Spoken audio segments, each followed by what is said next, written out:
I recently made a documentary using smartphones, and I wrote and shot and edited the whole thing solo. So in this video, I'm going to give you 8 tips to help you to shoot your own documentary using smartphones. So the documentary that I made just so actually happened to also be about the making of a smartphone film. A short horror film by the filmmaker Johnny Kinch, all shot on his iPhone 13 Pro Max. So you want to see the trailer?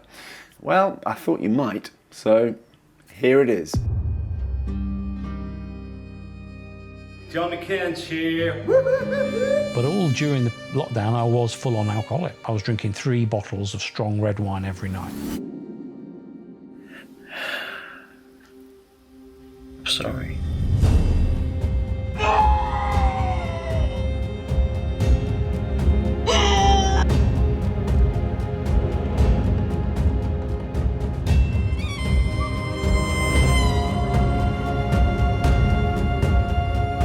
No one's knocked on the door yet and like gone, Johnny, it's 50k, right? Just sod it, I just couldn't do it myself. Now we're filmmaking. This is filmmaking.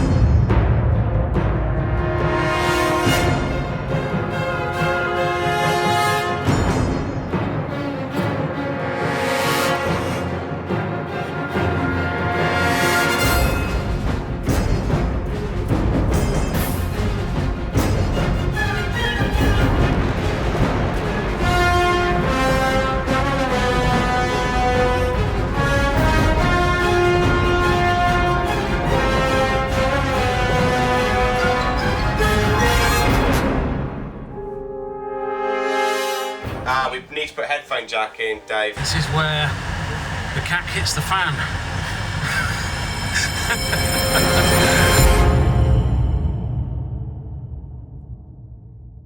So members on my Patreon can watch this film when it's released on August the 2nd. It's actually only $5 to join, and you can cancel anytime. Also, you'll get a bunch of ebooks to download, as well as all kinds of other stuff that I'm not going to list here. But if you are interested, you can just go and check it out and see what's on offer. You know, when we see those Apple-funded, shot on iPhone movies, and you get those comments where people say, well, they had tons of crew and they had like $1 million budget, they had all this lighting rigs and equipment and extra stuff. They say it's deceptive because none of us have access to those kind of filmmaking resources. Well, when I shot my documentary, I pretty much just used smartphones. I just used my iPhone 12 Pro Max, which I'm actually filming on now, and I'm also actually, by the way, using the new BEASTGRIP anamorphic 1.33 times with a BEASTGRIP Pro, what is it called?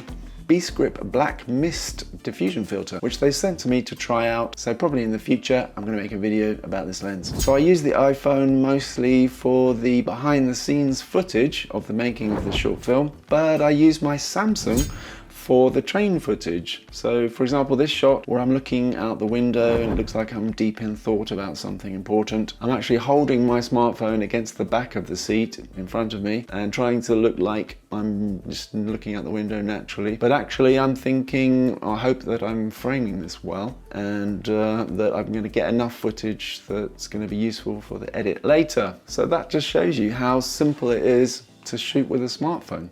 And the only time that I actually used any extra equipment was for the interview. So then I used this Rode Lavalier clip-on mic with the Rode wireless go-to system, but just using the transmitter as a standalone recorder. And actually the only expense for this documentary was 2 train tickets to get to Johnny's place and back. And I even used the train as a shooting location as well, so that kind of doubles the value of that ticket, doesn't it?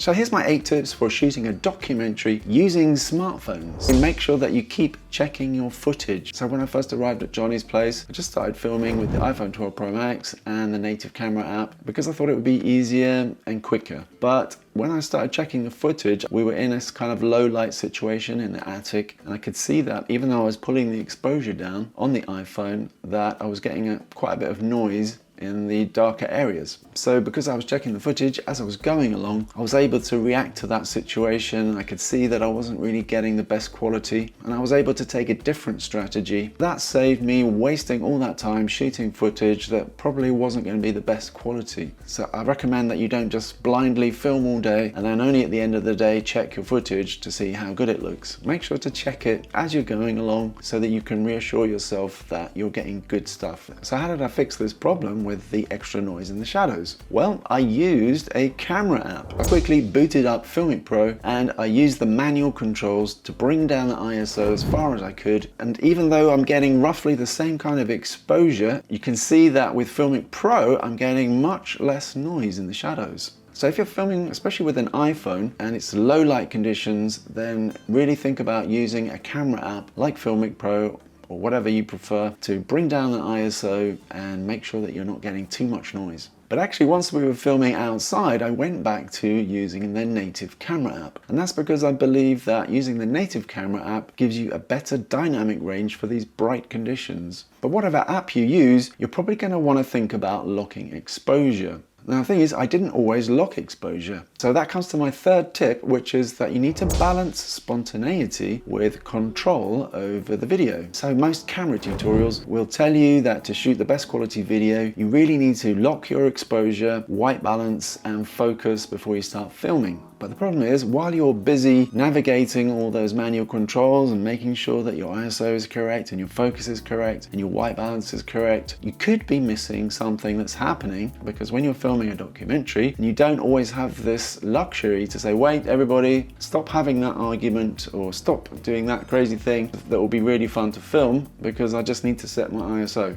So if we were shooting a fiction film with actors, then yeah, we probably do have the luxury to say, okay, wait a minute, I need to just get the exposure right, I need to get the focus right. With a documentary, you don't usually have that luxury. You're not going to get the people in your documentary acting spontaneously if they're constantly being told to wait a minute while you get your camera settings right. So when something spontaneous is happening, I think your audience will understand and they'll forgive you if your image is a little bit more rough looking. In fact, I think that's all part of the feeling of a documentary, the sort of fly on the wall documentary, is that things are a little bit rough, and that actually makes it feel more spontaneous. It feels more live, more real, more authentic. So now my fourth tip, which is to avoid the roving camera. So I've actually talked about this before in previous tutorials, but it also applies when you're making a documentary. So you might think that with spontaneous things happening all over the place, you might want to move the camera around all over the place as well, capturing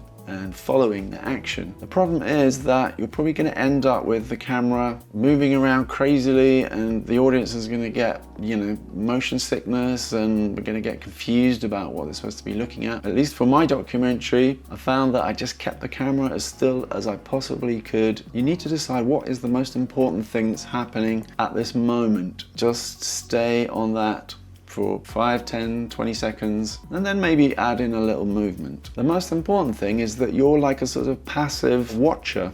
You're just observing what's going on. And so again, the audience doesn't mind that your camera work isn't all crazy cinematic, flying around all over the place. It's better to be kind of unobtrusive and don't interrupt on this kind of live events which are going on. There's actually two reasons to keep your camera still when you're filming a documentary. Firstly, if you're using auto settings, which I often did, keeping your camera still is likely to cause less issues with changing white balance, changing focus, and changing exposure. And secondly, because you're filming things that are taking place live, you don't really know what's going to happen next. You don't know where people are going to move. You don't know how people are going to react to each other, and so on. If you just let events take place in front of the camera with very minimal movements, then you're much less likely to miss something. Because what happens is, when you come to edit, you might find like something really important happens, and just at that moment, you started moving the camera to look at something else. And I've done this many times when I started out. I'm filming and it seems like nothing is really happening. I'm getting a bit bored, and so I start searching around looking for something interesting to happen. And then what you find is that something interesting does happen, just at that point when you moved, and then you try and move back to capture it, and then you've just missed it. That's cursed me so many times at the beginning of my filmmaking. I would just be swearing at myself, going, why didn't I just keep the camera still? That was the perfect moment, and I've missed it because I was doing weird camera movements. Or if you know that you're going to need to move it, like you're following some people moving, you know they're going to be walking, for example, or you know they're going to be driving a car, and then you know that you need to keep following that action. So tip number 5 is to use an external microphone. But like I said, I actually only used an external microphone when I was filming the interview. Again, it just takes away the spontaneity. It's just a challenge when you're working on your own to manage the sound. If you've got microphones on like 5 different people, you've got to manage all those microphones and make sure that they're all working properly, that the talent hasn't knocked them or isn't rustling against them and all this kind of other stuff where things are just happening spontaneously. I just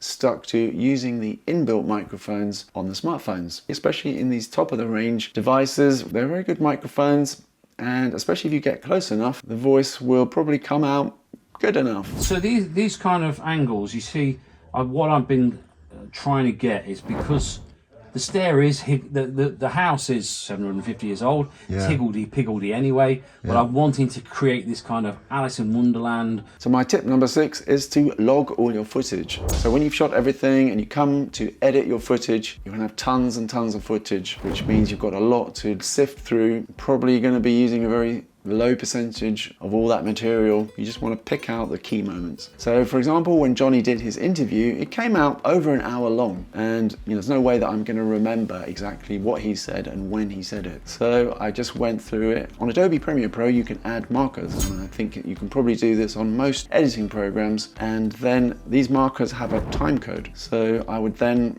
write the time on a Google Doc, and then by it I would make a little note to remind me exactly what it was that he said at that point in the video clip. Once you start editing, this is going to save you loads of time, because now you can refer back to your list and you can find all the key moments, the important moments, very easily. It just saves you tons of time. So tip number 7 is to use storytelling. A documentary isn't just about filming everything that happens and then cutting it all together in the order that it happened, because it's still up to you to tell a great story, and it all comes down to how you edit things together. What you show and what you don't show, what you reveal and when you reveal it, are all key things when it comes to telling a story. And when people tell you about their lives, they probably aren't going to tell you everything exactly chronologically as it happened, because when we retell our past, we tend to sort of jump around as things come into our mind, memories come to us. We'll jump from childhood to later adulthood and all over the place. And it's probably a good idea not to interrupt that process too much, because your interview subject is naturally recalling things, and you don't want to stop them halfway when they're recalling something and go, oh wait, I don't want to hear that yet. Can you just go back and we still need to talk about your childhood. It's better just to let things flow,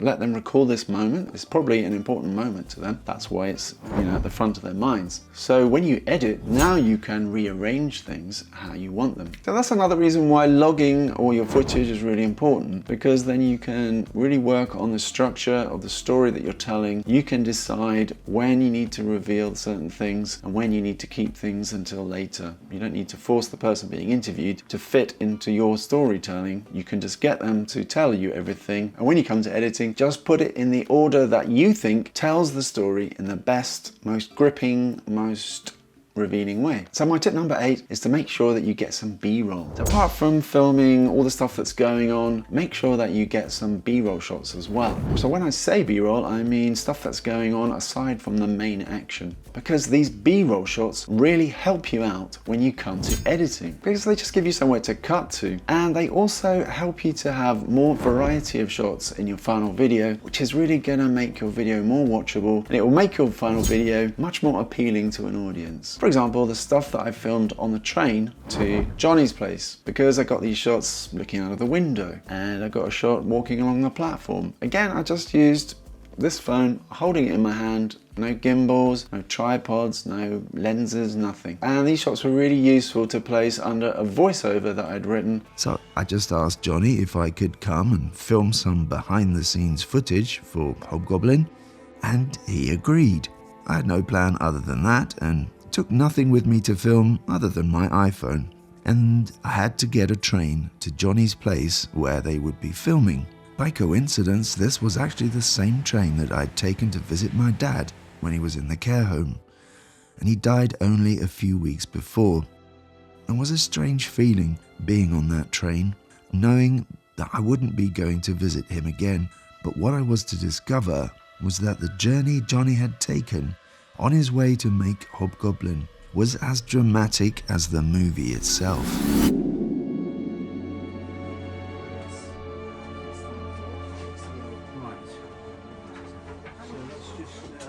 So when you're filming, there's going to be these low moments where maybe not much is happening. So this is your opportunity to get your phone out, look around, see if there's any little details that you can pick up, any little sort of close-up shots of small things that you haven't captured because you've been capturing these wide shots of the whole action that's been taking place. Yeah, and you can just feed in these little B-roll shots. Later on, when you're editing, you're going to really appreciate having some of these extra little cut-ins. And again, they just add this extra variety of shot to your video, and they also allow you to embellish the theme of your video. Yeah, so it was really inspiring to see Johnny overcoming his mental health issues to get his first short film made on his iPhone 13 Pro Max. And the final documentary, when I'd finished editing it, came out at 36 minutes long. So if you want to watch it, join us on Patreon. Otherwise, I'll see you in the next video.